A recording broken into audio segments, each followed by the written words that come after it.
Assalamualaikum warahmatullahi wabarakatuh. Perkenalkan, saya Resta Andisti, ahli media kesehatan gigi, peserta pelatihan dasar CPNS Kabupaten Majalengka tahun 2022, golongan 2 angkatan 8, kelompok 4 dengan NDH 32. Kali ini saya akan menjelaskan mengenai analisis isu dan gagasan kreatif untuk mewujudkan smart governance di wilayah kerja saya, yaitu di Poli Gigi di UPT Puskesmas Jatiwangi Kabupaten Majalengka. Isu-isu yang terjadi diantaranya: 1. Masih banyaknya kasus penyakit pulsa dan jaringan periodontal di wilayah kerja Puskesmas Jatiwangi. Temuan kasus tersebut berdasarkan hasil penjaringan di beberapa posbindu menunjukkan bahwa jumlah penyakit pulpa dan jaringan periodontal cukup tinggi tanpa dilakukannya penambalan maupun pembersihan karang gigi. Dampaknya adalah menurunnya indeks kesehatan gigi dan mulut pada individu tersebut dan meningkatnya jumlah pencabutan gigi akibat gigi goyang atau akibat penyakit jaringan periodontal.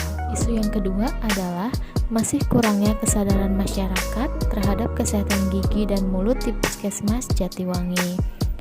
Masyarakat pada umumnya hanya memeriksakan gigi ketika sakit, dan apabila rasa sakit sudah teratasi, mereka tidak pernah kontrol kembali, padahal masalah kesehatan gigi dan mulutnya belum selesai.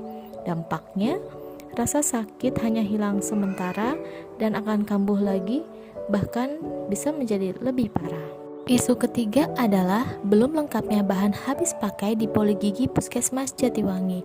Keterbatasan jumlah bahan habis pakai di Puskesmas Jatiwangi membuat beberapa pihak yang terdampak, tentunya selain pasien yang tidak dapat mendapatkan pelayanan maksimal, juga pihak petugas medis yang tidak dapat memberikan pelayanan terbaik. Isu keempat adalah masih kurangnya kepatuhan petugas dalam penggunaan APD level 2.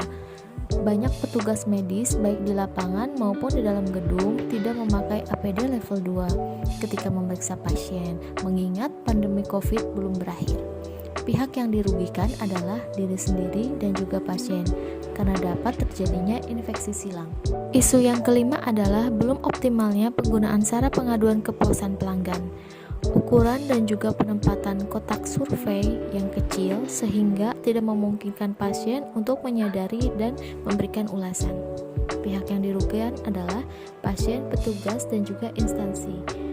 Dampak dari pengaduan pelanggan dapat menjadi buruk apabila tidak tersampaikan dengan baik dan malah tersebar di sosial media sehingga merugikan semua pihak. Isu yang keenam adalah belum optimalnya pengisian rekam medis online. Masih banyak petugas yang belum memahami cara pengisian rekam medis online serta server yang sering down membuat pengisian e-pos belum optimal. Pihak yang dirugikan adalah petugas dan pasien. Dampaknya apabila masalah ini terus terjadi, maka dapat mengganggu alur pelayanan puskesmas. Berdasarkan uraian masalah tersebut, dilakukan analisis tepisan isu menggunakan metode USG untuk menentukan satu masalah yang sangat urgent untuk dilakukan perbaikan segera. Kriteria USG meliputi urgensi, seberapa mendesak suatu isu harus dibahas, dianalisis, dan ditindaklanjuti. Seriousness, seberapa serius suatu isu harus dibahas, dikaitkan dengan akibat yang akan ditimbulkan. Growth, seberapa besar kemungkinan memburuknya isu tersebut jika tidak ditangani segera. Di tabel berikut, maka yang terpilih adalah isu masih kurangnya kesadaran masyarakat terhadap kesehatan gigi dan mulut di puskesmas. Menurut analisis menggunakan diagram fishbone dapat disimpulkan: 1. Masyarakat kurang memiliki pengetahuan mengenai kesehatan gigi dan mulut. Oleh karena itu, masyarakat tidak memeriksakan giginya sebelum terasa sakit. Kedua, kurangnya media penyampaian informasi mengenai kesehatan gigi dan mulut yang tersebar di masyarakat. Isu yang kedua adalah masih kurangnya kesadaran masyarakat terhadap kesehatan gigi dan mulut di Puskesmas Jatiwangi. Masyarakat pada umumnya hanya memeriksakan gigi ketika sakit, dan apabila rasa sakit sudah teratasi, mereka tidak pernah kontrol kembali, padahal masalah kesehatan gigi dan mulutnya belum selesai. Dampaknya, rasa sakit hanya hilang sementara dan akan kambuh lagi, bahkan bisa menjadi lebih parah.